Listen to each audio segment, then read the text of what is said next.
ప్రియులరా, దేవుని సంకల్పం చాలా గొప్పది. మన జీవితాలలో ఎన్నో మేలులు, ఎన్నో సందర్భాలలో దేవుడు మనలను తన రెక్కల చాటున భద్రపరిచి అడుగులు ముందుకు వేసే విధంగా మనలను నడిపిస్తున్న దేవునికి మహిమ కలుగును గాక. ఆమేన్. నేను వెళ్ళే మార్గము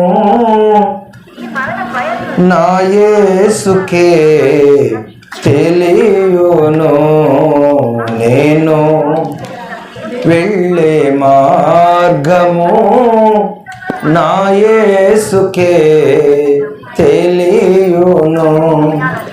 శోధింపబడిన మీదట నేను సువర్ణమై మారెదను. శోధింపబడిన మీదట నేను సువర్ణమై మారెదను. హల్లెలూయా హల్లెలూయా హల్లెలూయా. ఆమేన్ ఆమేన్. హల్లెలూయా హల్లెలూయా హల్లెలూయా. ఆమేన్. నేను వెళ్ళే మార్గము నా యేసుకే తెలియును. విశ్వాసనావసాగుచు పయనించు సమయాన నా ప్రభు విశ్వాసనావసాగుచు పయనించు సమయాన నా ప్రభు సాతాను సుడిగాలి రేపగా నా ఎదుటే నిలచేవా నా ప్రభు. సాతాను సుడిగాలి రేపగా నా ఎదుటే నిలచేవా నా ప్రభు. హల్లెలూయా హల్లెలూయా హల్లెలూయా. ఆమేన్ ఆమేన్. హల్లెలూయా హల్లెలూయా హల్లెలూయా. ఆమేన్. నేను వెళ్ళే మార్గము నా యేసుకే తెలియును. నా యేసుకే తెలియును. పిల్లరా, ఈరోజు దేవుడు మన కొరకాయ సిద్ధపరిచినటువంటి శ్రేష్టమైన దేవుని మాటలు కొంత సమయం మనం ధ్యానం చేసుకుందాం. యెషయా గ్రంథము 49వ అధ్యాయము 23వ వచనం నుండి మనము కొన్ని మాటలు చదువుకుంటూ ఉన్నాం. శ్రద్ధగా ఈ మాటలు మీరు ఆలకించవలసిందిగా దేవుని పేట నేను కోరుతా ఉన్నాను. ప్రియులారా, యెషయా గ్రంథము 49వ అధ్యాయము 23వ వచనం నుండి కొన్ని మాటలు చదువుకుందాం. రాజులు నిన్ను పోషించు తండ్రులుగాను వారి రాణులు నీకు పాలిచ్చు దాదులుగాను ఉండెదరు. వారు భూమి మీద సాగిలపడి నీకు నమస్కారము చేసెదరు. నీ పాదముల ధూళి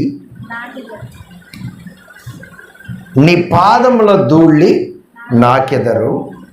అప్పుడు నేను యెహోవాననియు నా కొరకు కనిపెట్టుకుని వారు అవమానమునందరనియు నీవు తెలుసుకొందువు. బలాఢ్యుని చేతిలో నుండి కొల్ల సొమ్ము ఎవడు తీసుకొనగలడు? భీకరులు చెరపట్టిన వారు విడిపింపబడుదురా? యెహోవా ఇలాగు సెలవిచ్చుచున్నాడు, బలాఢ్యులు చెరపట్టిన వారు సైతము విడిపింపబడుదురు. భీకరులు చెరపట్టబడిన వారు విడిపింపబడుదురు. నీతో యుద్ధము చేయు వారితో నేనే యుద్ధము చేసేదను, నీ పిల్లలను నేనే రక్షించదను. ప్రియులరా, చదువుబడినటువంటి శ్రేష్టమైన దేవుని వాక్యాన్ని మనం గమనించినట్లయితే, ఈ లోకములో మనిషిగా జన్మించినటువంటి ప్రతి ఒక్కరూ కూడా దేవుని గూర్చినటువంటి జ్ఞానాన్ని కలిగి ఉండాలి. దేవుని చిత్తాన్ని ఎరిగినటువంటి వారిగా ఉండాలి. దేవుని సంకల్పాన్ని ఖచ్చితంగా ఎరిగినటువంటి వారిగా ఉండాలి అని ఈ వాక్యము ద్వారా మనం నేర్చుకుంటున్నాం, తెలుసుకుంటున్నాం. ప్రియులారా, ఈ రోజున దేవుని గూర్చిన జ్ఞానము మనము కలిగి ఉండకపోతే, దేవుని ద్వారా దేవుడు మన కొరకు ఏ మేలు సిద్ధపరుచున్నాడో, ఏ పరిస్థితుల నుండి దేవుడు మనలను రక్షించనై ఉన్నాడో, మన పరిస్థితులు ఎలా ఉన్నాయో, ఏ సమస్యలో మనం ఉన్నామో, కుటుంబ సమస్యల, శరీర సంబంధమైన సమస్యల, లేకపోతే ఈ లోకములో ఆస్తుల వలన వచ్చినటువంటి సమస్యల, ఈ లోక సంబంధమైన పెస్టైజిస్ వలన వచ్చినటువంటి సమస్యల, ఎవరో సమస్యలను నీ మీద మోపుకొని నువ్వు అవమానము నొందొచ్చు. దేవుని చిత్తములో నీవు దూరముగా ఉంటున్నావా? నీ పరిస్థితులు ఎలా ఉన్నాయి? ఒకసారి గమనించుకోమని దేవుడు తెలియజేస్తున్నాడు. నీ పరిస్థితులను నీవు గమనించలేవు.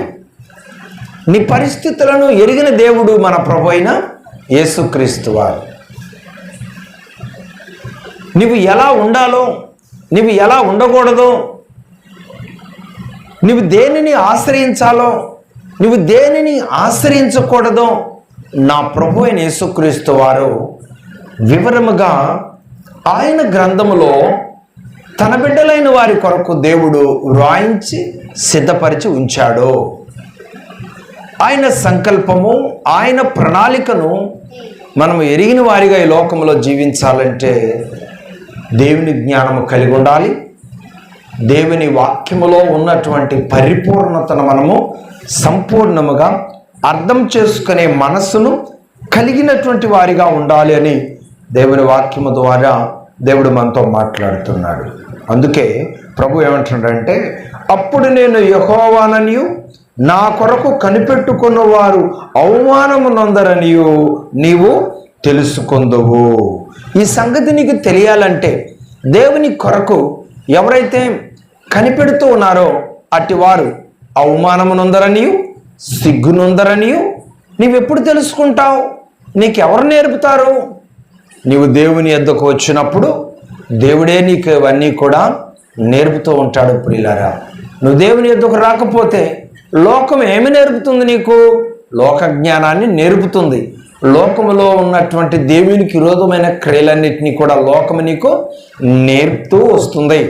కానీ దేవుని యొద్దకు నువ్వు ఎప్పుడైతే వస్తావో ఆ దేవాతి దేవుడు లోకములో ఉన్నటువంటి నీవు, లోకములో జీవిస్తున్న నీకు దేవుని జ్ఞానాన్ని దేవుడు నేర్పుతూ వస్తాడు. దేవుని జ్ఞానాన్ని ఎప్పుడైతే నువ్వు నేర్చుకుంటావో ప్రియులరా, నీవు నడిచే మార్గం దేవుని చిత్తానుసారమైనదా, లేకపోతే నీ ఇష్టానుసారమైనదా, లేకపోతే నీకెవరైనా నేర్పుతూ వస్తూ ఉంటే నువ్వు నేర్చుకుంటున్నావా? దేవుని ద్వారా కనిపెట్టుకొని నీవు నేర్చుకుంటున్నావా?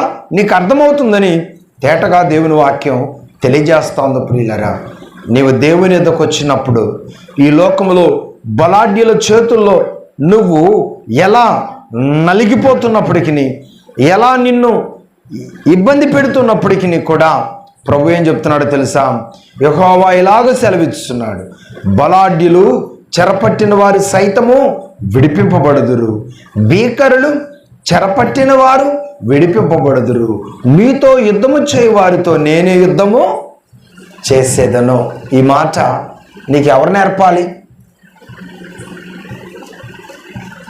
అవకాశాన్ని బట్టి నీతో యుద్ధము చేస్తూ నిన్ను అవమానపరచడానికి ప్రయత్నం చేస్తూ ఉన్నారా? ఈ లోకంలో నువ్వు ఏ మనుషుని ఆశ్రయించకుండా నువ్వు దేవుని ఎదుట కనిపెట్టుకొని దేవుని సన్నిధిలో ఎదురు చూస్తున్నావా? దేవుడు అంటున్నాడు, నీ పక్షాన యుద్ధము చేసేది నేనే. ఈరోజు దేవుడు నీ పక్షాన యుద్ధం చేయాలంటే నువ్వేం చేయాలి? నువ్వు దేవుని మాట వినాలి. నీవు దేవుని మాట వినాలి. ఈరోజు దేవుని మాట వినేది ఎంతమంది దేవుని మాట వింటున్నారు ప్రియులరా? ఈరోజు దేవుని మాటలు ఈ లోకంలో తన సేవకులైన వారు బోధిస్తూ ఉన్నారు. ఎంతవరకు ఆయన మాటలు నువ్వు అర్థం చేసుకుంటున్నావు? నువ్వు దేవుని వాక్యాన్ని ఒకవేళ చదువుతూ ఉన్నావా? చదివే దేవుని మాటలు నీకు అర్థమవటం లేదా? అలాంటప్పుడు నువ్వు వినాలి. దేవుని వాక్యం ఏం చెప్తుందంటే, వినుట వలన విశ్వాసము కలుగును. వినాలి. ఈ లోకంలో చాలామంది జ్ఞానం కలిగిన వారిగా ఉంటారు. అయినప్పటికీ కూడా దైవజనులు ప్రకటిస్తున్నటువంటి దేవుని మాటలు నువ్వు వినకపోతే ఏదో కొదువు నీలో ఉంటుంది. అందుకే ఉన్నతమైనటువంటి జ్ఞానవంతుడు, భక్తి కలిగినటువంటి వాడు, ప్రార్థనాపరుడు, ఆస్తిమంతుడు అయినప్పటికీ కూడా కొర్నేలితో దేవుడు ఏం చెప్పాడు? కొర్నేలి, నీవు ఇంకా చాలా విషయాలు వినవలసి ఉన్నది, నేర్చుకోవలసి ఉన్నది. నువ్వు ఉప్పేకి వెళ్ళి అక్కడ పేతురు నా సేవకుడు ఉంటాడు, ఆయనను పిలిపించి నీవు దేవుని మాటలు విన్నట్లయితే దేవుని యొక్క ఆత్మను మీరు పొందుతారు. దేవుని జ్ఞానములో ఇంకా మీరు ఎదుగుతారు. కొర్నేలి భక్తిపరుడండి, జ్ఞానవంతుడండి. అయినప్పటికీ కూడా ఎవరి ద్వారా కొర్నేలి దేవుని మాటలు వినవలసిన అవసరం ఏర్పడింది? చెప్పాలి. ఎవరి ద్వారా?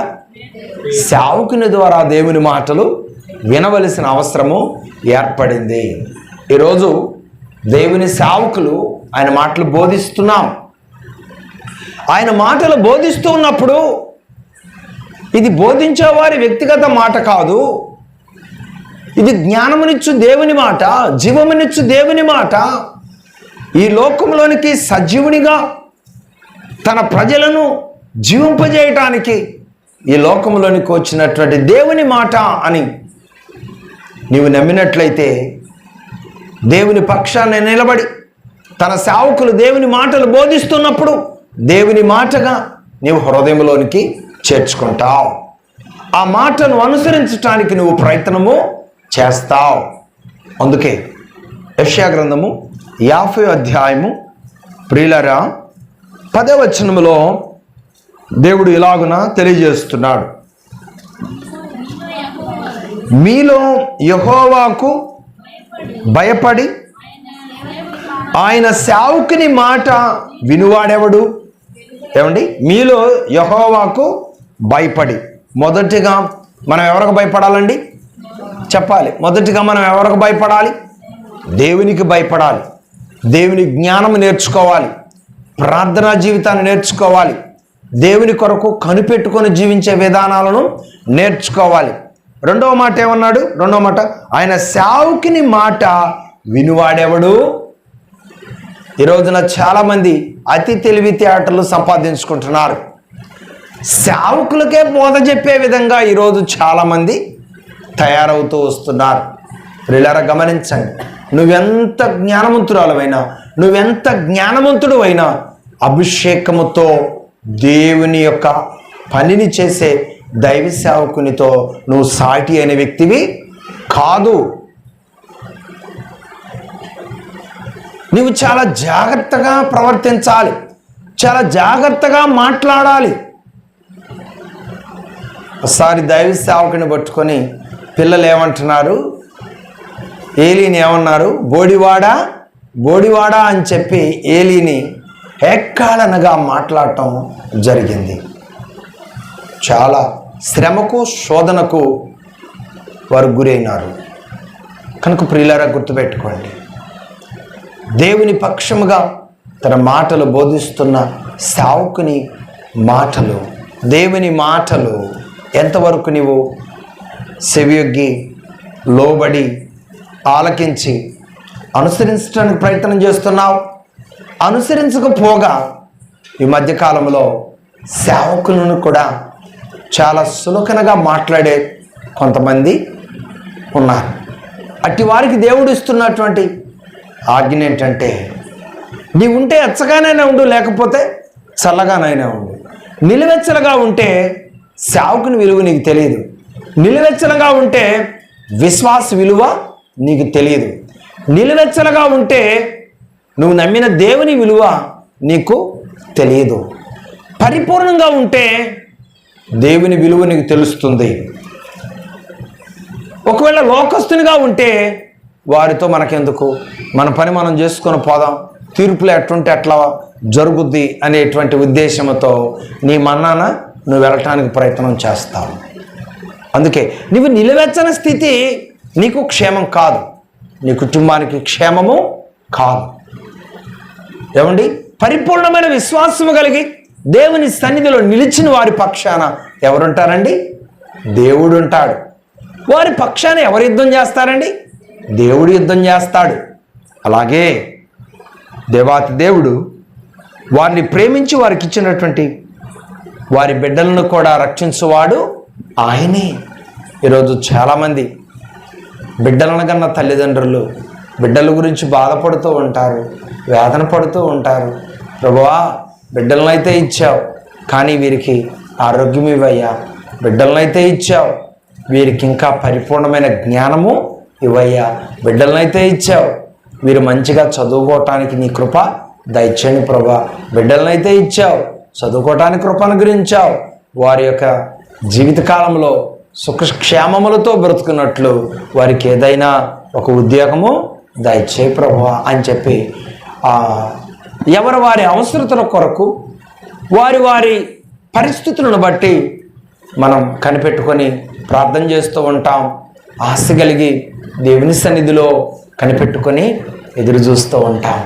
పిల్లరా, సమస్తమును ఎరిగినటువంటి దేవుని ఎదుట మనము కూర్చున్నట్లయితే, ఆయన జ్ఞానమును మనం నేర్చుకున్నట్లయితే, ఆయన వాక్యమును అనుసరించి నడుచుకునే అనుభవాలను మనము కలిగి ఉన్నట్లయితే, దేవుని ద్వారా మనం ఎలా ముందుకు నడవాలో, దేవుడిస్తున్న వాగ్దానాల ద్వారా ఎలా మనము స్థిరపరచబడాలో, అలాగే ప్రియులరా దేవుని వాక్యమును మనం ఎలా అనుసరించాలో, ఆ దేవుని వాక్యాన్ని కనిపెట్టుకొని ప్రార్థన చేసుకుంటూ అనుసరించిన వారికి ఆ వాక్యం ఇచ్చే ధైర్యము ఎంత గొప్పదో స్పష్టంగా మనకు ఆయన వాక్యము ద్వారా అర్థమవుతుందని దేవుని లేఖనములో దేవుడు స్పష్టంగా మనకు తెలియజేస్తూ వస్తున్నాడు. దేవుడు ఎప్పుడైతే మనం దేవుని సన్నిధిలో కనిపెట్టుకొని ఉంటామో, క్లుప్తంగా మీకు చెప్తున్నా, నాతో చెప్పండి, నేను, వచ్చిన వారందరూ చెప్పండి, నేను యెహోవాననియు నా కొరకు కనిపెట్టుకుని వారు అవమానమునందరనియు నీవు తెలుసుకుందువు. అలాగే రెండవ మాట అందరూ నాతో కలిసి చెప్పండి, నీ పిల్లలను నేను రక్షించను. ఎలాంటి పరిస్థితుల్లో రక్షిస్తానన్నాడు? ఎలాంటి పరిస్థితుల్లో రక్షిస్తానన్నాడు? యెహోవా ఇలాగ సెలవిస్తున్నాడు, బలాఢ్యులు చెరపట్టిన వారు సైతము విడిపింపబడుదురు, భీకరులు చెరపట్టిన వారు విడిపింపబడుదురు. నీతో యుద్ధము చేయవారితో నేనే యుద్ధము చేసేదను, నీ పిల్లలను నేనే రక్షించేదను. కనుక ప్రియులారా, దేవుని నమ్ముకున్న వారికి ఏమండి, వారికి ఎల్లప్పుడూ తోడుగా ఎవరుంటారండి? దేవుడే వారికి ఎల్లప్పుడూ తోడుగా ఉంటాడు. అందుకే ప్రతి వారు కూడా దేవుని రక్షణ సంకల్పాన్ని కోరుకోవాలి. దేవుని రక్షణ సంకల్పంలో నువ్వు నిలవాలి. స్పష్టంగా దేవుని వాక్యం తెలియజేస్తాను. ఒకసారి ఆదికాండములోనికి రండి.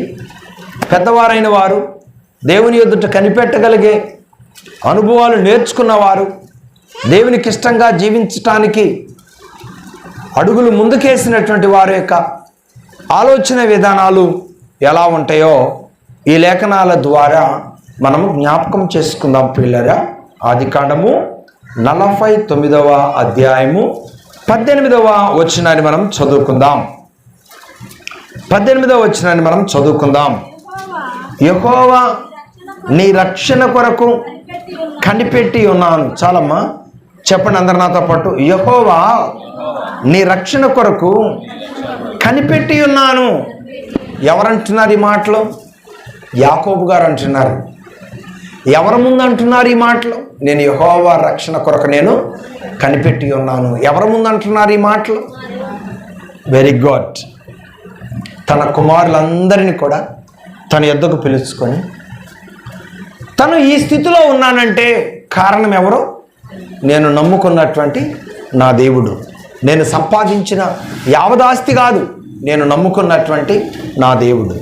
నా దేవుడే నన్ను రక్షించాడు. నా దేవుడే మిమ్మలను రక్షించాడు. నా దేవుడే నన్ను కరువుకారంలో నుండి రక్షించాడు. అపాయకరమైన పరిస్థితుల నుండి రక్షించాడు. ఈ రోజున ఈ స్థితిలో మీరందరూ ఉన్నారంటే, మీ కుటుంబాలు ఈ స్థితిలో ఉన్నాయంటే, నేను రక్షకుణ్ణి కనిపెట్టుకొని జీవించాను కనుక ఈ భాగ్యాన్ని నేను పొందాను. నా దేవుడు మీకు ఇవ్వాలని నేను ప్రార్థించాను. నేను పొందిన రక్షణ భాగ్యము నా దేవుడు మీకు కూడా ఇచ్చాడు. ఆ రక్షణ భాగ్యము మీ పిల్లల తరాలకు కొనసాగించుకునే విధంగా ఆ దేవుని భయములో, ఆ దేవుని ఎదుట కనిపెట్టుకొని, ఆ దేవుని రక్షణ సంకల్పంలో మీరు నిలిచినట్లయితే, నేను పొందిన కృప దేవుడు మీకు ఇచ్చాడు. మీరు పొందిన కృప దేవుడు ఎవరికి ఇవ్వాలి? మీ బిడ్డలకు ఇవ్వాలి. మీ బిడ్డలకు దేవుడు ఇవ్వాలి. ఈ అనుభవాలలో, ఈ ప్రణాళికలో, ఈ కృపా సంకల్పములో దేవాతి దేవుడు మిమ్మల్ని నిలబెట్టాలని నేను ఆశపడుతున్నాను. ఆ కృపా ప్రణాళికలో మీరు నిలబడాలి. మీ కుటుంబాలు నిలబడాలంటే మీరు దేవుని జ్ఞానము నేర్చుకోవాలి. దేవుని యందు భయభక్తులకు జీవించే విధానము నేర్చుకోవాలి. సేవకుని మాటను అర్థం చేసుకొని అనుసరించే విధానంలో మీరు నిలిచి ఉండాలని దేవుని వాక్యము ద్వారా దేవుడు స్పష్టంగా మనతో మాట్లాడుతూ ఉన్నాడు అని ప్రభుపేట నేను మనవి చేస్తున్నాను ప్రియులారా. అలాగే మూడవ మాటగా కీర్తనాకారుడు కూడా ఈ విధంగా తెలియజేస్తూ వస్తున్నాడండి. ఒకసారి మీ గ్రంథాలను ఓపెన్ చేసి కీర్తన లోనికి కూడా ఒకసారి మనం వచ్చినట్లయితే అక్కడ కూడా దేవుడు ఇలాగో మాట్లాడుతూ ఉన్నాడు. కీర్తనలు 33వ కీర్తన 21 నుండి మనం శరణము నుండి కొన్ని మాటలు చదివినట్లయితే ఇలాగను దేవుడు తెలియజేస్తున్నాడు. ఏమని? మన ప్రాణము యెహోవా కొరకు కనిపెట్టుకొనుచున్నది, ఆయనే మనకు సహాయమును మనకు కేడమునై ఉన్నాడు. యెహోవా, మేము నీ కొరకు కనిపెట్టుచున్నాము, నీ కృప మా మీద ఉండునుగాక. అందరు నాతో చెప్పండి మాటలు. యెహోవా, మేము నీ కొరకు కనిపెట్టుచున్నాము, నీ కృప మా మీద ఉండునుగాక.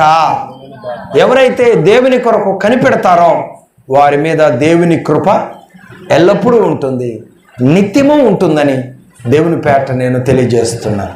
ఈరోజు చాలామంది దేవుని కృప కొరకు ఆకాశముతోటి చేతులెత్తి కనిపెడతారు, కానీ ఆయన గ్రంథం పట్టుకొని ఆయన సెలవిచ్చిన మాటలు ప్రకటిస్తున్నటువంటి దేవుని మాటలను అర్థం చేసుకునే విధంగా కూడా ఉండాలి అని దేవుని వాక్యం స్పష్టంగా తెలియజేస్తాము. పర్సనల్గా దేవుని కృప కొరకు మీరు ప్రార్థన చేసుకుంటూ కనిపెడుతూ ఉండాలి. అలాగే తన సేవకుల ద్వారా దేవుడు బోధింప చేస్తున్నటువంటి ఆయన సందేశములను కూడా జాగ్రత్తగా విని, శ్రద్ధగా విని, ఆ వాక్యములో ఉన్నటువంటి ఆ జ్ఞానం నేర్చుకొని దేవుడు ఏ రూపంగా నాకు సహాయం చేయగలడు, ఏ రూపంగా నేను దేవుని సన్నిధిలో కనిపెట్టుకొని ప్రార్థన చేయగలను అనేటువంటి ఒక పట్టుదల నీ జీవితంలో నీవు కలిగి ఉన్నట్లయితే ప్రియులారా, చాలా గొప్ప దీవెన నీవు పొందుతావు. చాలా గొప్ప దేవుని జ్ఞానమును నీవు కలిగి ఉంటావు. దేవుని ప్రణాళికలో నడవటానికి నీవెప్పుడు ఇష్టపడుతూ ఉంటావు. కొంతమంది దేవుని ప్రణాళికలో నడవరండి, వారి సొంత తలంపుల్లో నడవటానికి ప్రయత్నము చేస్తూ ఉంటారు. వారి సొంత తలంపులతో నడిచేవారు, వారి జ్ఞానము లోకానుసారమైనది, కానీ కనిపెట్టుకొని ప్రార్థన చేస్తూ వాక్యాన్ని చదువుకుంటూ దేవుని సహాయమును కోరుకునేవారేమో దేవుని జ్ఞానముతో నడుచువారిగా లెక్కించబడతారు. మనకు ప్రియమైన దేవుని బిడ్డలారా, దేవుని జ్ఞానముతో నువ్వు నింపబడాలని, దేవుని యొద్దకు నువ్వు వచ్చి దేవుని పిలుపుకు నువ్వు లోబడి దేవుని సన్నిధిలో నువ్వు కనిపెట్టి దేవుడు నీ కొరకు సిద్ధపరిచిన రక్షణ అనుభవించాలని, దేవుడు నీ బిడ్డల కొరకు అనుగ్రహించబోతున్నటువంటి రక్షణను అనుభవించాలని, రాబోతున్న భయంకరమైన ఉగ్రత నుండి తప్పించుకొని దేవుని రక్షణ ప్రణాళికలో కనిపెడుతూ ప్రార్థన చేస్తూ దేవుని సన్నిధిలో ముందుకు కొనసాగే బిడ్డగా నువ్వు ఉండాలని తండ్రిని దేవాతి దేవుడు కుమారుడైన యేసుక్రీస్తు వారి ద్వారా ప్రభువు మనకు ఈ సర్వసత్యాన్ని బోధించి ఆయన వెళ్ళవలసిన స్థానానికి వెళ్ళాడు. ఆయన త్వరలో రాబోతున్నాడు. ప్రియులరా, ఆయన మన మధ్యకు వచ్చు పర్యంతరము మనమందరము కూడా పరిశుద్ధాత్మని యొక్క నడిపింపుకు లోబడిన వారమై దేవుని సంకల్పంలో నిలిచి అడుగులు ముందుకు వేసే వారిగా ఉండాలని ప్రభు మాట్లాడుతూ వస్తున్నాడు. ఈ మాటలు ఆలకించిన ప్రియమైనటువంటి దేవుని బిడ్డలారా, ఎలాగున మీరు ఈ మాటలు అనుసరిస్తూ దేవుని జ్ఞానంలో స్థిరపరచబడుతూ ముందుకు కొనసాగాలని మీరు ఇష్టపడుతున్నారు. లాస్ట్గా 34వ కీర్తన ప్రభు అంటున్నాడు 6వ శరణంలో, ఈ దీనుడు మొరపెట్టగా యెహోవా ఆలకించెను, అతని శ్రమలన్నిటిలో నుండి అతన్ని రక్షించెను. అమ్మా, నువ్వే శ్రమలో ఉన్నావు, ఏ బాధలో ఉన్నావు, ఏ బలహీనతలో ఉన్నావు, నువ్వు కలిగి ఉన్న ప్రతి బాధ నుండి నిన్ను రక్షించగలిగిన దేవుడు మన ప్రభు అయిన యేసుక్రీస్తు వారు. నువ్వు కలిగి ఉన్న ప్రతి శ్రమలో నుండి నిన్ను రక్షించగలిగిన దేవుడు మన ప్రభు అయిన యేసుక్రీస్తు వారు. నీవు కలిగిన ప్రతి బాధలో నుండి నిన్ను విడిపించి నీకు నెమ్మది కలిగించి దేవుని మహిమ కొరకు ఎదురు చూసే బిడ్డగా నిన్ను నిలబెట్టగలిగిన సమర్థుడు మన ప్రభు అయిన యేసుక్రీస్తు వారు. అటు విధానాలలో మనము నిలిచి ఉండి ముందుకు కొనసాగటానికి దేవుని సంకల్పం ఎల్లప్పుడూ మనకు తోడై నడిపించాలని దేవుని సన్నిధిలో మనం ముందుకు అడుగులు వేద్దాం.